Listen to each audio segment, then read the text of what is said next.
This is a story about two companies with totally different outcomes, but the exact same starting point. Think back when you went to college, or maybe you didn't go to college. You started your career same time as an intern. You started, the other person started, and then something happened. Some people go like this, I mean, it's not all up, sometimes you have like a down and some people just go like this and then they kind of slowly like, go like that, right? Like either you're getting better or you're getting worse. It's not my saying. I don't know who's it from. Maybe you can let me know in the comments. But either way, this is the same thing with companies. One company has an AI tool, has access to what is now a commodity. Everyone has access to it. The other company also has access to the tool. But watch this video to find out what happens because the difference is very interesting to see. 1 year later, one company had pilots, had licenses bought, had emails that sent to the team that the kickoff would happen, to be part of the kickoff. A committee was started from each department, one person to actually talk about, okay, like we can't go too fast. So how are we actually going to do this properly? Because we are a serious company and serious companies have committees and we need to talk about this and we need to then order lunch and everyone has snacks and sandwiches. You've been part of those meetings and then, you feel important. But at the end of the day, meetings aren't necessarily always resulting are not always leading to a result. The other company, one person or more, but one person said, we are going to make a difference this quarter, this month, this week, this day, this hour, this minute, like this second. Like I can't drill it down more than that. We're going to stop doing that and we're going to start doing this. And a quarter from now, we're not going to work the old way anymore. We're going to do this and we're not going back. We're only going forward. That is one person. Maybe that's you. Maybe that's going to be you. And one company changed how the work gets done and changed the outcomes. The other company is still looking at how we're going to do this right. Almost like, if you don't make a decision, that's still a decision, but it just feels less decisive, but it's still a decision to not decide, right? Like you're basically prolonging the inevitable. Like if you're not going to do anything about it, nothing's going to happen. You can have 10 meetings about it, but still nothing's going to happen.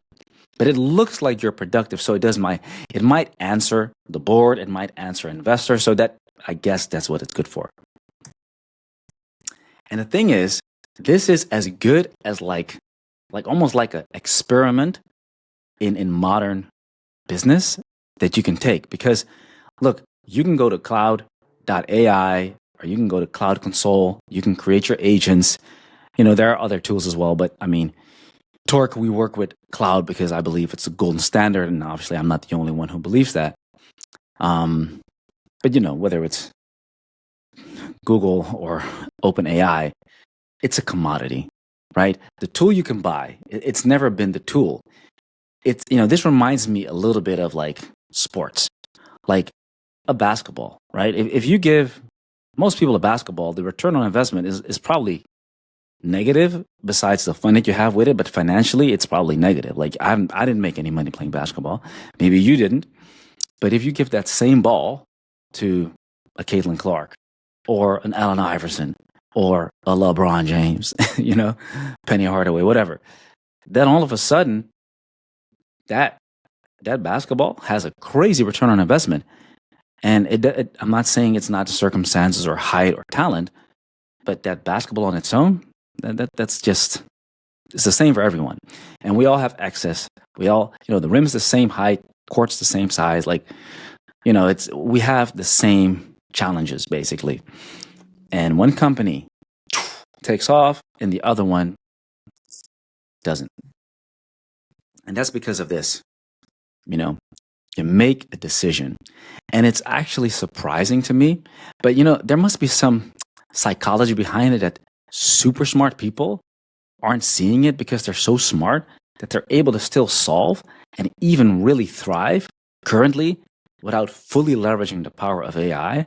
And I'm like, wow, kudos to you, because if you would leverage AI, I mean, it's almost like saying we don't use the internet.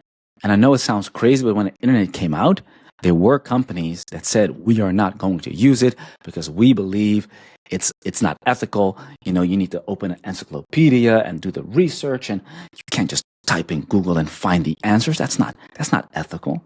It's almost like kind of brings me back to those days. So yeah, it's about making that decision to commit. And if you don't do that, then nothing's going to change. And like I said, you know, one company decided to make a decision, one decided to make a committee. And I guess a committee, that's what it's for.